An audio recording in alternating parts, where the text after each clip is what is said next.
আমি এখনো সুযোগ পেলে মাঠে ক্রিকেট খেলা দেখতে যাই, এবং যদি আবাহনী মোহামেডানের ফুটবল খেলা হয় তাহলে আবার দেখতে যাব, কারণ এগুলো আমাদের প্যাশন। আমরা ছোট থেকে গড়ে উঠেছি এই ধরনের আপনার আনন্দ উপভোগ করার মধ্যে দিয়ে। আমরা ওই দৃশ্য দেখতে চাই যে মোহামেডান ক্লাব আর আবাহনীর খেলা ন্যাশনাল ফুটবল স্টেডিয়ামে হচ্ছে, আর বাইরে মারামারি করছি আমরা, ঠিক না? এই দেশটা আবার দেখতে চাই।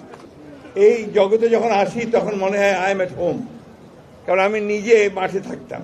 অবশ্য আমি একেবারে মফস্বলের মানুষ, আপনাদের মতো এই ঢাকা মহানগরের মানুষ ছিলাম না। নান্নু সাহেবের খেলা দেখে খুব ভালো লাগতো, মনে হতো যে সত্যিকার অর্থেই নান্নু একটু ভালো খেলছে। ক্রিকেটের সঙ্গে বেশি জড়িত ছিলাম, একসময় ক্রিকেট কন্ট্রোল বোর্ডের মেম্বারও ছিলাম।